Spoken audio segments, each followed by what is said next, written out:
Hey there and welcome back to XCOM. My name is Pete and today we complete another episode of our XCOM Enemy Within Ironman Impossible walkthrough. In the last episode we built the psionic labs and sent 3 of our low-ranked soldiers in there for psionic testing, while the rest of our squad took care of an alien abduction mission in Australia.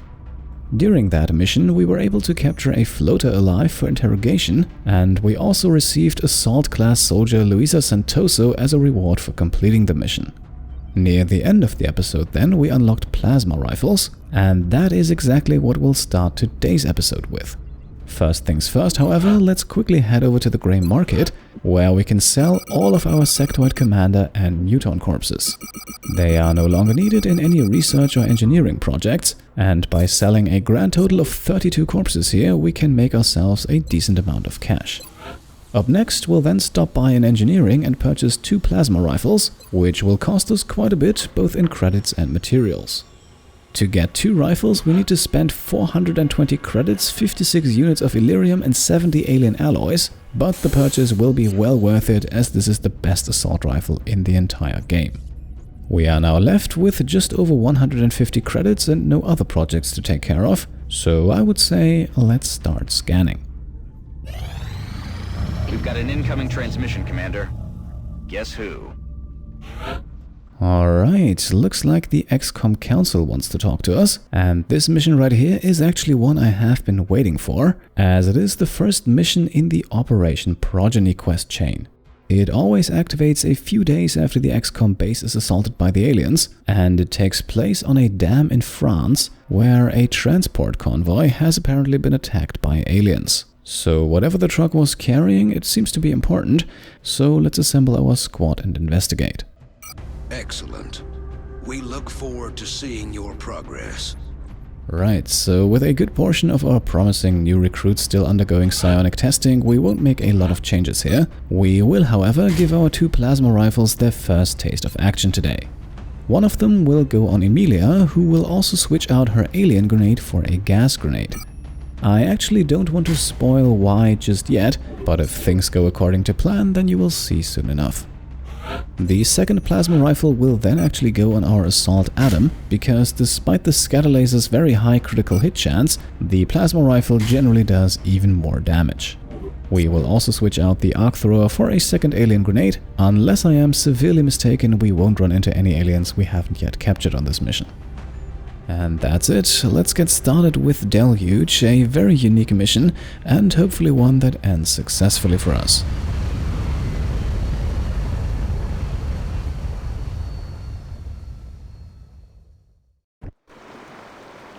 It looks like the transport came under attack while attempting to cross that dam. Judging from the damage, the aliens must have strafed the entire area trying to slow the truck down. If they want this thing that badly, there's no telling what else they might send in to try and retrieve it. That dam is in bad shape, though. We'll need to move quickly if we're going to secure the truck before they do.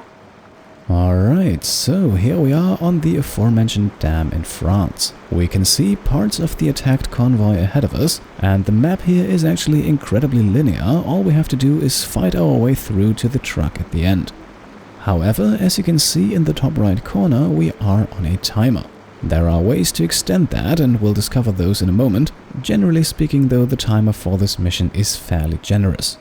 We will also not run into any aliens on this first section of the map, but we'll still begin things with a concealed dash by Adam here to see what lies ahead.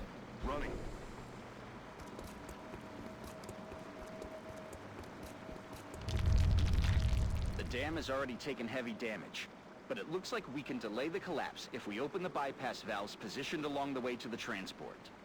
Okay, so we have just learned about these bypass valves, and those are in fact our means of extending the mission timer. At the moment we can see 2, one to the left of Adam and one to the right up in that small tower, but there are a few more scattered across the map. And since our progress is going to be rather linear, we are going to run into all of them sooner or later, so activating them all should come more or less naturally as the mission progresses. Now with Rosilius here, we are aggressively going for that bypass valve on the small tower, as that is also a very good sniping spot thanks to his squad side ability. The rest of the squad will use dashes to advance. Emilia can even reach the valve on the other side in one go, but she can't activate it yet. Commander, we've got hostile aircraft moving in the vicinity of Strike 1's position. Looks like the aliens are bringing in reinforcements to go after the truck. And there we go, we have enemies inbound for the first time today. 2 mutants have dropped down on us, but they are in extremely poor positions, so we should have no trouble taking them out. For the first shot, we will actually forego the guaranteed hit with Shoji here, and instead put the effects of holo-targeting on the other mutant. Up next, we can then take aim with Nicholas, who has a decent chance to hit. Unfortunately though, he misses his first attempt, so let's try again. Debris and optic system detected. Alright, critical hit for the kill. That is a bit more than I had expected, so we can switch over to Andrea right away now, who could also fire twice in case she needs to. As you can see though, she doesn't, she gets the kill on her first try, and we can now activate the first bypass valve with Emilia. That valve is running wide open, but we still need to secure the truck before it's too late. Right, water pressure reduced, 2 turns added to the timer. Let's add another 2 with Resilius over here. That bypass valve is open, but we're not done yet. Keep moving, Strike 1. Okay, Resilius can move into cover now, and we can send Adam scouting, which reveals not only the next bypass valve, but also a group of Thin Men. We will of course not activate them on this turn, but we can already send Emilia into an elevated position and put her and Andrea on overwatch, just in case the Thin Men move or the aliens send down another pack of mutants. Looks like the aliens are sending in reinforcements, Commander.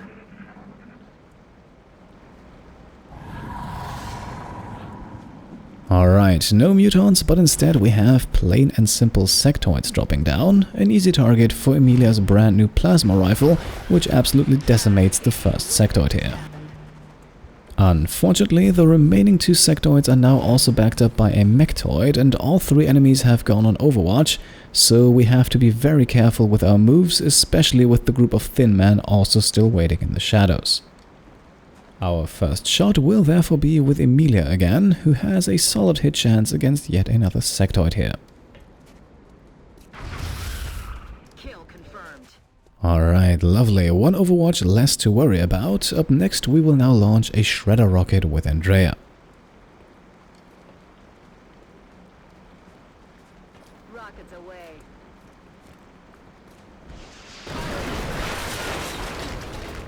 That kills the last sectoid, does extra damage against the mechtoid, and makes it vulnerable for all subsequent attacks as well, so its remaining 18 hit points will hopefully not pose too much of a challenge. And while we could go with our sniper here, let's actually have Shoji take aim again. He has a good hit chance as well and will once again activate holo-targeting. And now we call upon Mech Trooper Mahoney again. 80% to hit might just be good enough. Well, looks like it isn't, at least not on the first try. Target still in play.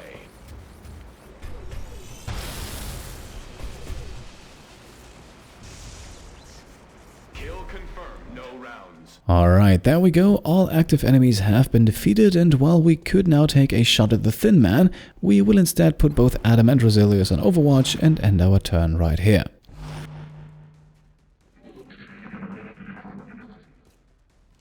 No alien reinforcements this time, so let us now worry about the Thin Man, starting of course with a guaranteed critical hit from Mr. Wargal.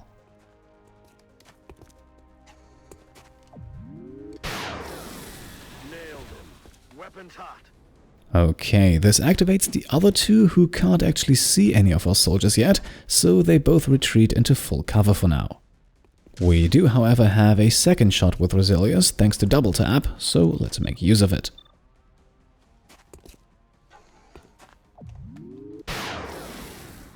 Not quite enough damage for the kill, but whoever's next should have no issues. Before we continue the attack though, let's quickly send Adam up to activate the third valve. Vision confirmed.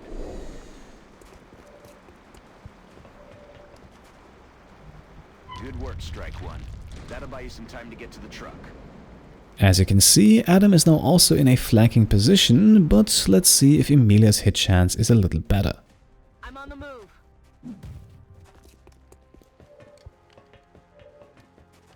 Right, she has a guaranteed kill here, so let's go for it. Probably should have switched to the pistol to save ammo though, but I don't think it will hurt us too much. And with Adam we can now use 2 rapid-fire flanking shots. Let's see if that's enough.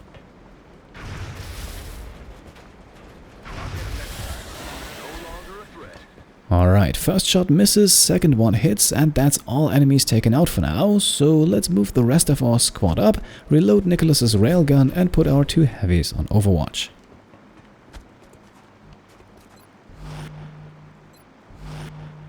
I'm ready. Hostiles are inbound, Commander. And there we go with more alien reinforcements, once again spearheaded by a mechtoid.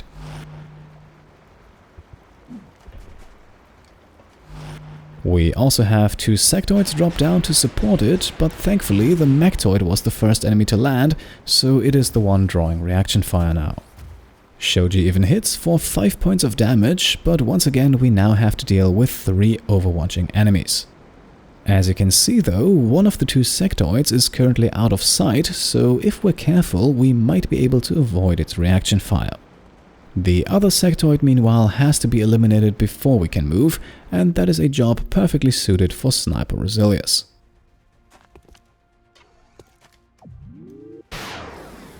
Dead and gone. Alright, so now I think we can risk moving Adam up. That will definitely waste the mechtoid's overwatch, and hopefully the sectoid won't spot him. Incoming over here. Okay, the sectoid is now revealed, but it did not get to fire, but we should keep that in mind before we switch over to Shoji here for a 90% shot against the mechtoid. 7 points of damage and the aim bonus from holo targeting. That puts Adam now in a great position to continue with 2 shots of his own.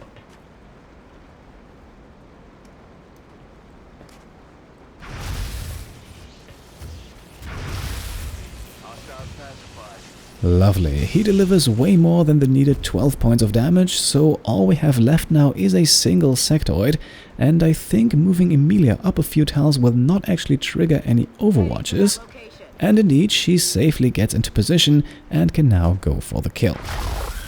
He's down. And there we are, another group of hostiles defeated. Ahead of us we can already see the next bypass valve, and there is another one on that tower on the right. Yes, this part of the map is very similar to the first bit. Once again, we will now move up with Andrea and Nicholas and put them both on overwatch. Let's see if the aliens respond.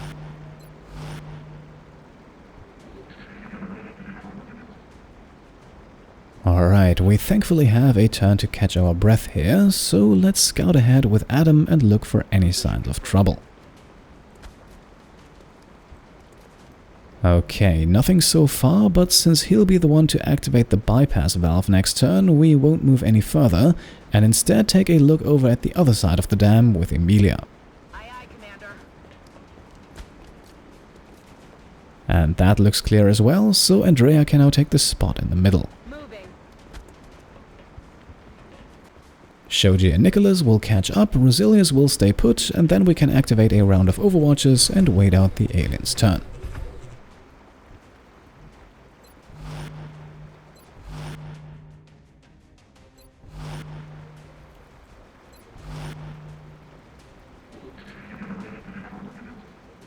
Nothing yet, so let's send Adam over to the valve. Affirmative. Enemy spotted. Alright, we have unfortunately activated a group of Thin Man, but first let's add 2 more turns to the timer. Pressure on the dam is dropping. Keep it up. Right, so the Thin Man have all retreated back into the shadows, so the least we can do here is to conceal Adam as well. I'm on the move. This reveals one of the enemies, but Adam is out of moves to do anything, so let's send up our mech trooper next. That's affirmative. Nicholas reveals another Thin Man in full cover, and it looks like we won't really be able to do any meaningful damage on this turn, So with Mech Trooper Mahoney as the bait, let's move the rest of our squad up a tiny bit. We'll make sure to keep them out of the Thin Man's line of sight though. To end our turn, we will then once again go on Overwatch. It is somewhat likely that our enemies make a move, especially considering that one of them is currently without cover. Commander, we've got fresh contacts approaching the area. Alright, and there we go. The exposed Thin Man attempts to retreat and draws reaction fire from Nicholas. The shot does not connect, however, and now it's the Thin Man's turn to take aim. Target remains.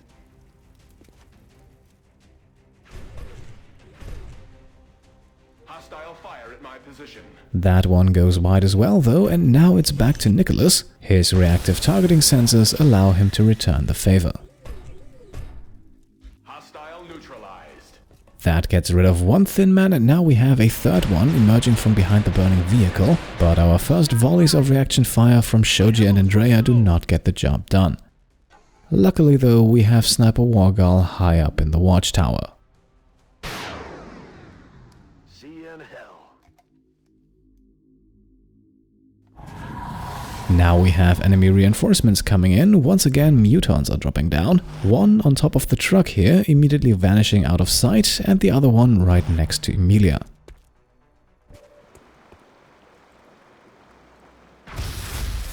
Her reaction shot connects for 7 points of damage, leaving the mutant severely injured, and with the other one out of sight but not out of range of Shoji's bioelectric skin gene mod, we actually have the option to unlock another achievement here.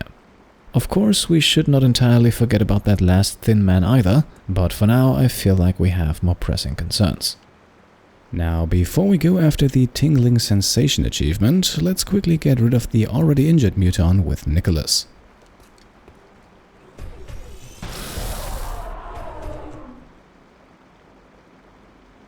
Enemy unit eliminated. Alright, now the achievement we're aiming for is awarded for killing an enemy that none of our soldiers can see and who is only revealed by the outline from bioelectric skin. So we can't use regular shots to do this, as those would give us line of sight, and instead we have to use explosives, the first one with Andrea.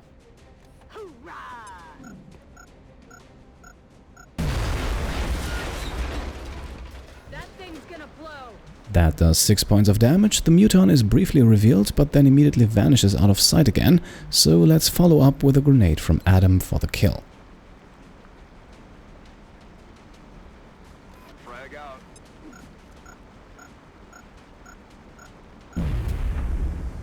And there we are, achievement unlocked, both mutants are down. Let's continue our mission with Emilia now, who we can send up onto the tower here. She can't quite make it over to the valve, and she also doesn't spot that last Thin Man anywhere, so I think our best course of action here is to go for one more round of Overwatches.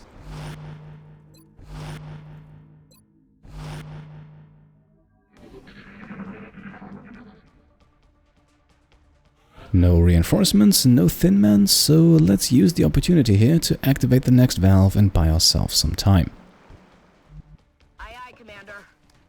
All of the valves are open. Good work, Strike One. Now get to that truck and secure that weapon. Objective updated. Alright, that was the last one, so now we have 8 turns left and not a single one more. As you can see though, we're almost to the truck. But there might still be more enemies waiting for us. At least one Thin Man is still hiding somewhere, so let's take a look with Adam. Heading there now.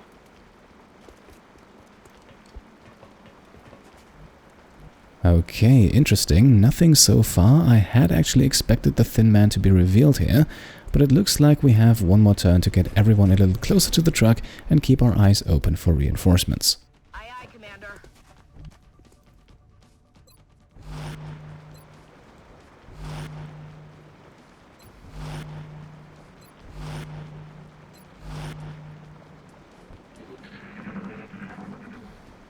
Right, still nothing, and we are getting pretty close here, so I would be very surprised if Adam still doesn't find anyone with this next move. Moving to position. That looks like our target. Get over there and extract the weapon before that whole place goes down. New objective received. And there we go, not only do we now have a visual of the truck, but we also find the Thin Man, flanked to be precise. With 7 turns left on the timer, we also have plenty of time to deal with the situation. I assume there will be one more wave of alien reinforcements, but we are definitely able to take things slow here. Now, since Adam is hidden, he receives a large bonus to his critical hit chance, so let's make use of that and take 2 shots.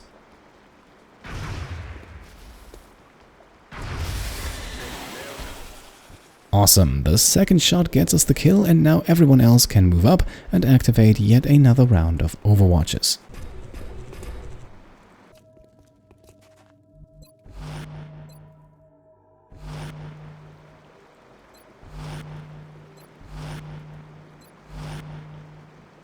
Get ready, Strike One. Hostiles are moving on your current position.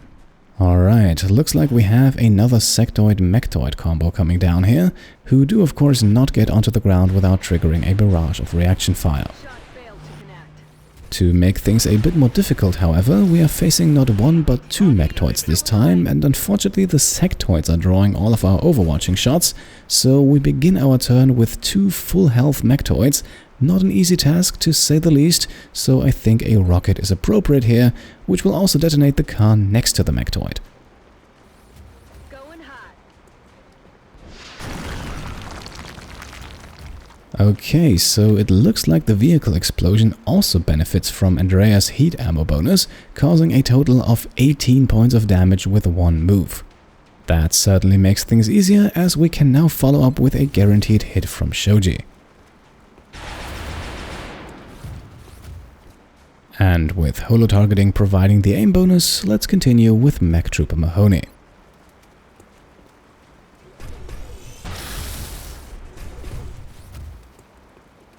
I'm going to need ammo soon. The shot connects, another 9 points of damage would be enough for the kill here. However, Nicholas is out of ammo, so it's time for our sniper Rosilius to step up to the challenge.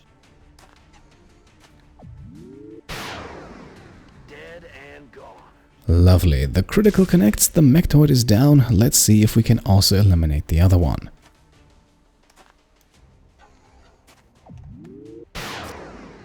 I'm about to start keeping score. And indeed, Mr. Wargal comes through when it counts. We are now without enemies and we have 5 turns left to complete the mission. We could do that right here and now with Adam, as we only need to get close to the truck to wrap things up, but I have another small thing planned, so we will make a few more moves here and also go on Overwatch again, just in case another wave of reinforcements drops down. Locked and loaded.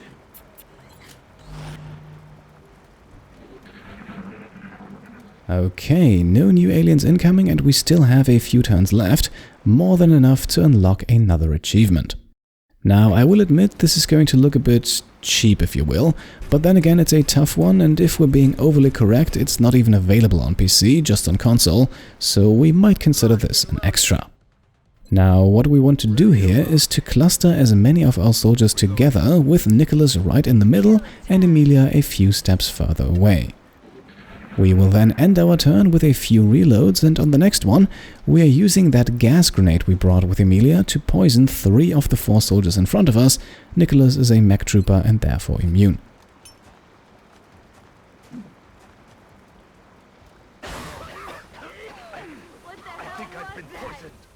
He is very important for the achievement though, because he can now use his restorative mist ability to immediately remove the poison from everyone around him.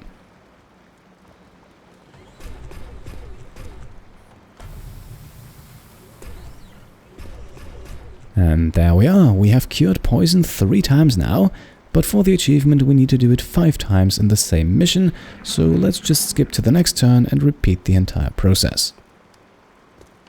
We benefit here from Emilia's Deep Pockets ability, allowing her to use 2 gas grenades per mission instead of 1, and from Nicholas's expanded storage ability, allowing him 2 uses of the restorative mist.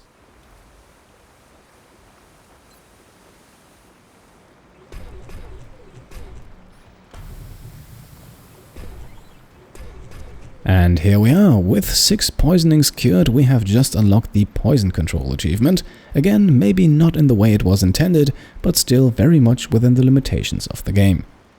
This mission, by the way, is very suitable for the achievement because unlike most other missions, it does not automatically end once all enemies are defeated, giving us time to do our shenanigans.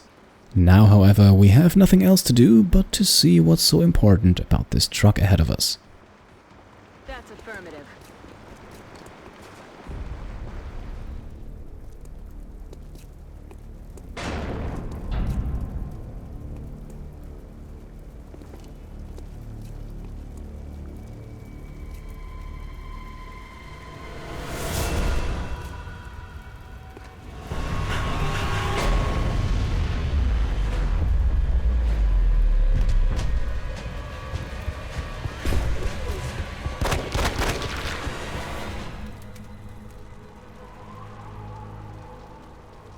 Please, you don't understand. I have to get to the others. You can't. You don't get it. Do you know how many of us they killed?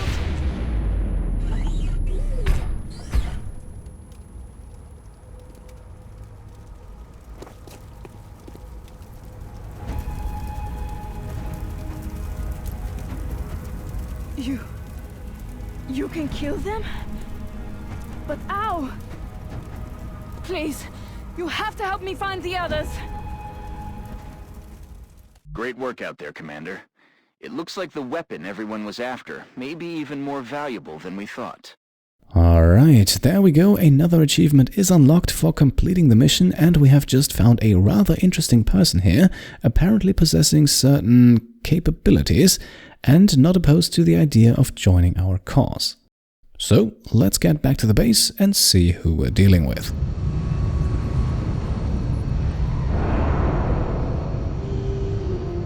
I figured the aliens would put up more of a fight. They didn't look so tough this time around. No surprises here, no promotions, and Adam is still in the lead in our list of kills. The loot from the mission is nothing spectacular either, but we receive a decent amount of valuables that might help us in the future. In the mission summary, we now learn that the person we rescued goes by the name of Annette, and that she was a captive of EXALT before the convoy was attacked. In any case, she now belongs to us, just like 100 credits for our efforts. We will be in touch, Commander. This captive we recovered from the aliens, Annette, was apparently passed off to them by the EXALT organization. So far, she's been less than forthcoming about how she wound up in their control, or what makes her so valuable that they'd pursue her to this extent. Whatever the case, we need to keep a close eye on her. Now, Annette receives a random class at the end of this mission, so let's see what that class is. Okay, a support. That's actually not too bad. We don't have a lot of those. You can also see here that she has a pretty high will stat for only being a lieutenant, so she is definitely a candidate for potential squad leader down the line. For now though, let's quickly edit her to fit our color scheme. And there we are, much better, time to award a few abilities. As with all supports, she receives the smoke grenade first, and now we have a choice between covering fire and sprinter. Since Annette has a fairly low aim stat for her level, she won't become a sharpshooter anytime soon, so covering fire is not an ideal ability for her, while sprinter is much more useful and can benefit pretty much everyone. Up next, we can choose between 2 additional smoke grenades or 2 additional medkits, and we are actually going with the medkits just like we have with Emilia, because I think that Annette here could actually replace Emilia as our go-to support, and again she could also become our squad leader, and in my opinion 3 smoke grenades are rarely used, if at all, while 3 medkits may very well be needed at some point down the line. Now, since we just killed 4 mutants, we can quickly sell their corpses for a small cash boost before we then continue scanning. Alright, looks like EXALT did not like us taking away their prisoner, as they have launched an operation in China, increasing the country's panic level to the maximum. And we will of course take this opportunity to launch a covert operation of our own, which will get us closer to locating the EXALT base and stopping the group once and for all. Now, for our covert operative, I would like to take one of our 2 fresh recruits, either Assault Luisa Santoso or Annette herself. We've been at it for days now.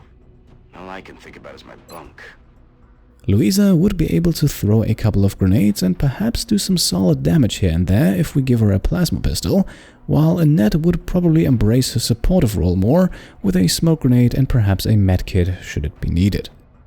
I will actually leave this choice up to you. I think both could use the experience, and whoever doesn't go will likely be part of the recovery team anyway.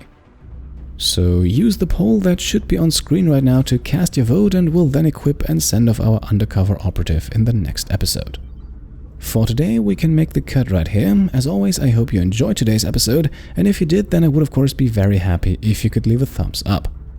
If you like what I'm doing and want to support me and my channel further, then you can also go ahead and subscribe, or you can even support me over on Patreon. Thank you all for watching, and I'll see you next time. Cheers.